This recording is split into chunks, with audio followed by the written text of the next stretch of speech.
श्री कृष्ण कहते हैं कि जो घड़ा आधा भरा होता है वह ज्यादा बचता है, और जो पूर्णता भरा होता है वह मौन रहता है।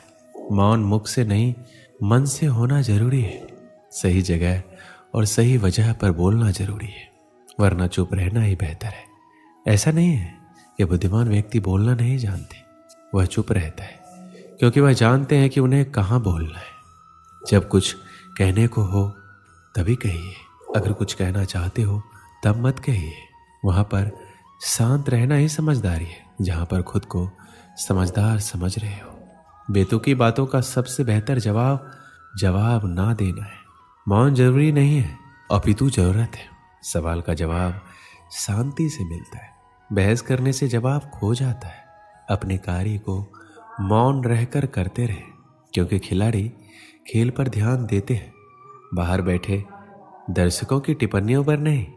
हर बात का जवाब देने बैठ जाएंगे तो कभी लाजवाब नहीं बन पाएंगे। ईश्वर भी हमें अत्यधिक सुनने की सलाह देते हैं, इसी कारण उन्होंने हमें एक मुख और दो कान दिए हैं। शांत रहकर लोगों की नजरों में बेवकूफ दिखना सही है। अगर बहस करने वालों में एक व्यक्ति शांत रहे तो बहस कभी नहीं हो सकती। बोलते समय शब्दों से ज्यादा समझदारी से काम लेना, इससे आपका वक्त वह उल्लेखनीय हो जाएगा। अपने शब्दों के चयन को लेकर हमेशा चौकन्ना रहे, क्योंकि आपको बोलने का अधिकार है, परंतु इसका अर्थ ये नहीं है कि हम कुछ भी बोल दें। अधूरे ज्ञान से भरा मस्तिष्क मुख से अधिक शब्द कहने पर मजबूर करता है, परंतु अधिक ज्ञान से भरा मस्तिष्क मुख से कम ही सही पर मूल्यवान शब्द कहलाता है। आपकी वाणी आपकी विजय सुनिश्चित नहीं करती, अपितु आपके कर्म करते हैं। शांत व्यक्ति एक गुत्थी के समान है जो अपने आप में सुलझा हुआ रहता है, लेकिन सारा जमाना उस गुत्थी में उलझा हुआ रहता है। शांति का दूसरा अर्थ संतुष्टि है। संतुष्टि और मन शांति तब मिल जाती है जब हृदय और मस्तिष्क एक ही दिशा में, एक ही कार्य में कार्यरत हो। एक मौन व्यक्ति अपनी गलतियों का आकलन कर सकता है, परंतु एक बड़बोला व्यक्ति केवल अपनी झूठी उपलब्धियों का बखान करने में व्यस्त रहता है। एक बेवकूफ खुद को समझदार कहने में वक्त खराब करता है, वहीं एक समझदार व्यक्ति कभी खुद को समझदार कहने में वक्त जाया नहीं करता। शरीर का शोर सुनाई दे जाता है, कभी आराम से बैठकर आत्मा की भी सुनो। अपनी सफलता के सफर में निकलने से पहले अपने बस्ते में शांति और धैर्य को जरूर रख लेना। एक बार सुनकर हर बार बोलने से बेहतर है कि हम काफी बार सुनकर बस एक बार बोलें। अपने दिमाग को ज्यादा चलाने की आदत को शुरू कीजिए और अपनी जुबान को ज्यादा चलाने की आदत को बंद कीजिए। एक शांत व्यक्ति को सुनने की इच्छा वह व्यक्ति भी रखता है जो सबसे अधिक बोलता है।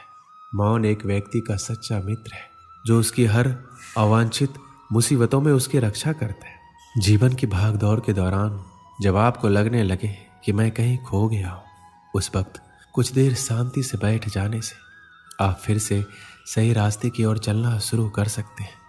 एक शांत शत्रु 100 बोलने वाले शत्रुओं से ज्यादा घातक है, क्योंकि उसके बारे में कोई कुछ नहीं जानता। आपके कह देने से कुछ नहीं बदलेगा, ये सोचकर अगर आप अपनी आवाज नहीं उठाते तो आपको सबसे पहले खुद को बदलने की जरूरत है। गलत को गलत कह देने में कोई गलत बात नहीं है। अत्याचार के खिलाफ चुप रहना सबसे बड़ा अत्याचार है। समाज वहां बोलता है जहां चुप रहना चाहिए, और वहां चुप रह जाता है जहां बोलने की आवश्यकता है। दूसरों पर हो रहे अत्याचारों को चुपचाप देखने वालों, याद रखना वक्त सबका आता है। रईस गलती भी कर दे तो कोई कुछ नहीं कहता, और गरीब कुछ सही भी कर दे तो सबको गलत लग जाता है। अत्याचार उसी पे ज्यादा होते हैं जो चोटों को छुपाए फिरते हैं। अत्याचारों को शांति से बैठकर देखने से अच्छा है उनके खिलाफ आवाज उठाई जाए। ज्यादा बोलना कमजोरी है, परंतु निडर होकर सत्य बोलना एक दिव्य शक्ति है। मुझे अकेले रहना पसंद है, अकेलापन नहीं। सुकून से बैठकर दौड़ भाग के दिन याद करना मुस्कुराहट भी देता है और शांति भी। अगर लग रहा है सब कुछ खत्म हो गया है तो नई शुरुआत करो, अभी जिंदगी बाकी है। आज आप जिस शांति की तलाश में हैं, कल शांति से बैठकर इसी भागदौड़ को याद कर हंस रहे होंगे आप। जिंदगी बीत गई, दुनिया क्या कहेगी इस फिक्र में। बाद में पता लगा दुनिया को अपने सिवाय किसी की फिक्र ही कहाँ है। जब बयान करता रहा अपने हालातों को तब सब चुप थे। आज चुप क्या हुआ, सबको मेरे हालातों को जानना है। सलाह चुपचाप सुन लेनी चाहिए, पर सोच समझकर माननी चाहिए। दिल की बातें केवल दिल से सुनी जा सकती है, शब्दों से नहीं। दुआ वही कबूल होती है जो जुबान से नहीं दिल से की जाए। बिना कहे ही जो सब कुछ कह दे वही सच्ची मोहब्बत होती है। झूठ और सच में सिर्फ इतना सा फर्क है कि झूठ साबित करना पड़ता है और सच अपने आप सामने आ जाता है। अपने राज को राज ही रहने देना जब तक आप राज जानने वाले के सारे राज नहीं जान जाते।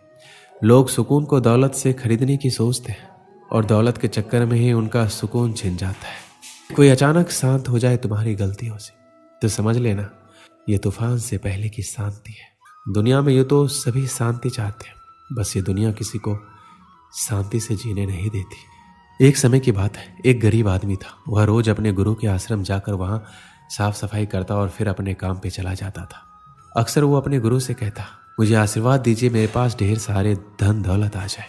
एक दिन गुरु ने पूछ ही लिया, क्या तुम आश्रम में इसलिए काम करने आते हो? उसने पूरी ईमानदारी से कहा, हाँ, मेरा उद्देश्य तो यही है कि मेरे पास ढेर सारा धन आ जाए, इसलिए तो आपके दर्शन करने आता हूँ। पटरी पर सामान लगाकर बेचता हूँ, पता नहीं मेरे सुख के दिन कब आएंगे। गुरु ने कहा, तुम चिंता मत करो, जब तुम्हारे सामने अवसर आएगा तब ऊपर वाले तुम्हें आवाज थोड़ी लगाएगा, बस चुपचाप तुम्हारे सामने अवसर खोलता जाएगा।